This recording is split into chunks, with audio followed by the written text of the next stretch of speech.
नमस्कार दोस्तों, आपका बहुत बहुत स्वागत है आपके अपने YouTube चैनल माई गाइड में।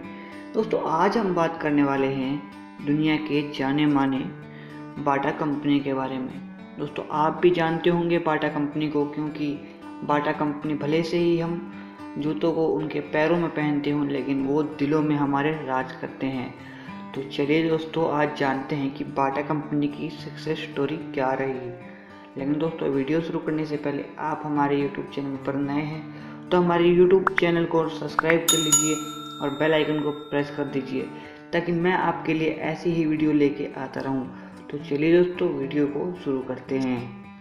दोस्तों, सबसे पहले जानते हैं कि बाटा कंपनी के ओनर का क्या नाम है। तो दोस्तों, बाटा कंपनी के ओनर का नाम है थॉमस बाटा। तो दोस्तों चलिए दोस्तों, अब जानते हैं। तो दोस्तों, कहानी की शुरुआत होती है 1894 चिकोसियावासिया से इसकी शुरुआत होती है, जब दोस्तों थॉमस ने अपने भाई एंडोनिन और अपनी बहन एना के साथ मिलकर जूते बनाने की शुरुआत की। और दोस्तों, इस कंपनी में उन्होंने 10 एम्प्लॉय भी रखे। और दोस्तों, थॉमस के लिए ये कोई नया काम नहीं था, क्योंकि उनकी कई साल से पीढ़ियाँ मोची का ही काम करते आ रहे हैं। अपने हुनर को आजमाने का रिस्क केवल थॉमस ने लिया। दोस्तों, आपने वो कहावत तो सुनी होगी कि जब कोई नई काम शुरू होते हैं तो उसमें बहुत सारी रुकावट मुसीबतें आती हैं। वैसा ही बाटा कंपनी के साथ भी हुआ। जब कंपनी स्टार्ट करने के बाद पैसों की कमी पड़ी तो थॉमस ने लेदर के जूते बनाने की जगह उन्होंने कैनवस के जूते बनाने शुरू कर दिए। लेकिन दोस्तों, उनके इस आइडिया ने एक नए आइडिया को तरीका दिया।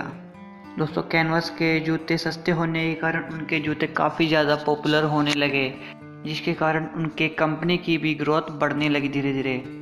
और दोस्तों, इसके बाद वो अमेरिका गए और वहाँ पर उन्होंने देखा कि एक साथ जूते बनाने का क्या क्या तरीका अपनाया जाता है।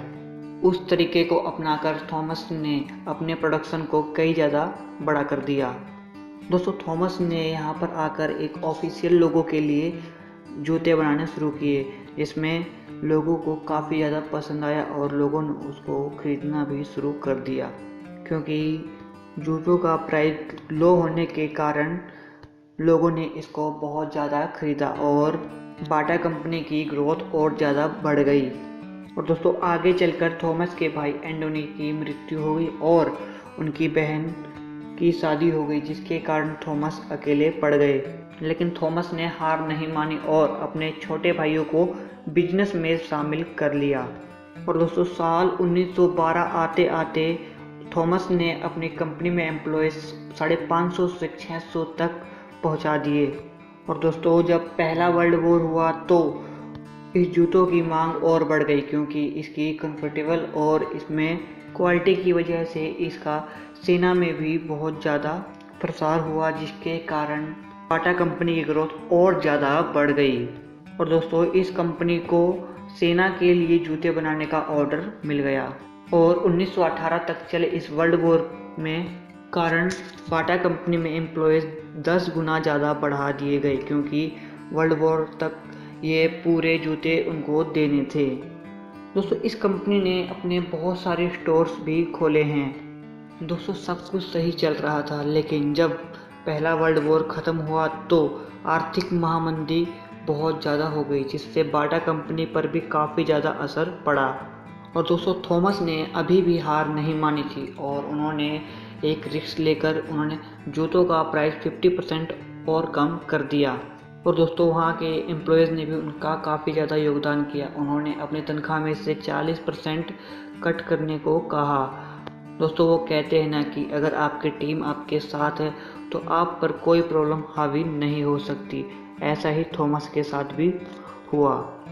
दोस्तों, जहाँ पर सभी कंपनियाँ बंद होने की कगार पर आ गई थी, वहाँ बाटा कंपनी को इतने ज़्यादा ऑर्डर मिलने लगे, जिससे उसकी ग्रोथ दोबारा से उतनी ही पहुँच गई। और बस यहाँ से थॉमस और उनकी कंपनी ने कभी भी पीछे मुड़कर नहीं देखा और आगे चलकर उन्होंने नए नए ब्रांड्स के जूते बनाने शुरू कर दिए, जिसे लोगों ने काफ़ी ज़्यादा पसंद किया और उसको ख़रीदा, जिसे कंपनी को काफ़ी ज़्यादा प्रॉफिट हुआ और आज वो काफ़ी ज़्यादा ऊंचाइयों पर है। तो दोस्तों आज के लिए इतना ही। अगर आपको हमारा वीडियो पसंद आता है तो आप हमारे कमेंट में ज़रूर से बताइएगा, और दोस्तों चैनल पर नए हैं तो सब्सक्राइब जरूर कीजिएगा। आपका कीमती वक्त देने के लिए बहुत बहुत धन्यवाद।